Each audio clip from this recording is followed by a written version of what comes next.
एक गांव में 4 शेखीबाज लड़के थे। एक दिन गांव के सिरे की धर्मशाला में बाहर एक आदमी को आता देखा। उस आदमी ने अच्छे कपड़े पहने हुए थे। चारों लड़कों को उसके कपड़े चुराने की सूझी, इसलिए वे धर्मशाला गए और उससे इधर उधर की बातें करने लगे। उनमें से एक ने कहा, एक छोटी सी बाजी लगाए, हर एक अपने अपने एक अजीब अनुभव को सुनाए और अगर कोई सुनने वाला उस अनुभव पर विश्वास न करे तो न विश्वास करने वाला कहानी सुनाने वाले का दास हो जाएगा। इसके लिए बाहर का आदमी भी मान गया।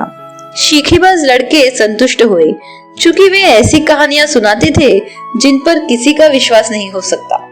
बाहर वाला आदमी जरूर उनके फंदे में फंसेगा, शेखीबाज लड़कों का ख्याल था। पहले लड़के ने अपनी कथा यूं कही, जब मैं माँ के पेट में था तो उसने मेरे पिता से कहा कि घर के सामने के पेड़ से जामुन खाने की उसकी इच्छा थी।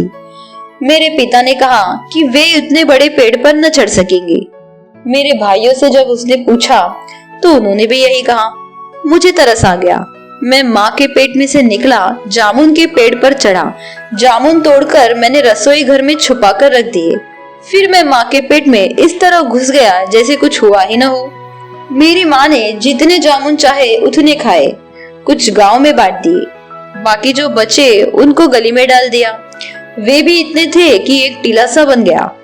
यह कहानी सुनकर शेखीबाज लड़के ने बाहर के आदमी की ओर देखा। बाहर के आदमी ने यूं सिर हिलाया जैसे उसको इस कहानी पर विश्वास हो गया हो। तीनों लड़कों ने भी सिर हिलाए। तब दूसरे लड़के ने एक कहानी सुनाई। जब मैं सप्ताह भर का लड़का था तब मैं जंगल में टहलने गया। वहां मुझे एक इमली का पेड़ दिखाई दिया। उस पर पकी इमलियां थी। चूंकि मैं भूखा था इसलिए मैंने पेट भरकर इमली खाई।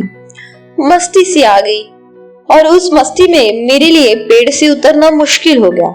इसलिए मैं गांव गया, वहां से एक सीढ़ी लाया और सीढ़ी पर से मैं नीचे उतर आया। बाहर के आदमी ने फिर इस तरह सिर हिलाया जैसे उसे इस बात पर भी विश्वास हुआ हो। तीनों लड़कों ने भी सिर हिलाए। तब तीसरे लड़के ने एक कहानी सुनाई। जब मैं 1 साल का था तो मुझे खरगोश सी कोई चीज दिखाई दी और मैं उसके पीछे भागने लगा। वह एक झाड़ी में छुप गया। जब मैंने भी उसके पीछे जाना चाहा तो देखता क्या हूँ कि वह एक शेर है। उसने मुझे निगलने के लिए मुंह खोला। मैंने कहा कि मुझे खाना ठीक न होगा। उसने मेरी बात न मानी और वह मुझ पर लपका। मुझे भी गुस्सा आ गया। उसका ऊपर का चमड़ा पकड़कर मैंने उसे घूंसा मारा। उस चोट से शेर के 2 टुकड़े हो गए और वह मर गया। बाहर के आदमी ने यह सुनकर भी यूं सिर हिलाया जैसे उसे इस बात पर भी विश्वास हुआ हो। बाकी तीनों ने भी सिर हिलाए। तब चौथे लड़के ने यूं एक कहानी सुनाई। पिछले साल मैं मछली पकड़ने गया, एक भी मछली न मिली। जब और मछुआरों से पूछा तो उन्होंने भी बताया कि उनको भी कोई मछली नहीं मिली थी। यह सोच कि नदी की तह में कुछ हो रहा होगा, यह देखने के लिए मैं अपनी कश्ती से पानी में कूदा। नदी की तह में एक बड़ी मछली थी और वह सभी मछलियों को खा रही थी। मैंने उस मछली को एक मुक्के से मार दिया। चूंकि मुझे भूख लग रही थी इसलिए मैंने यही आग जलाई, उस मछली को भूना और उसे पूरा का पूरा खा गया। फिर मैं पानी के ऊपर आया और नाव में सवार होकर घर चला आया। यह कहानी सुनकर बाहर के आदमी ने यूं सिर हिलाया जैसे उसे इस बात पर भी विश्वास हुआ हो। अब बाहर के आदमी के कहानी सुनाने की बारी थी। उसने यूं कहानी सुनाई। कुछ दिन पहले मेरे पास कपास का एक खेत था। उनमें एक कपास का पेड़ बहुत बड़ा था, लाल लाल था। पहले तो उसके कोई भी पत्ते न थे, न कोई टहनी थी। फिर उसके 4 टहनियां आई।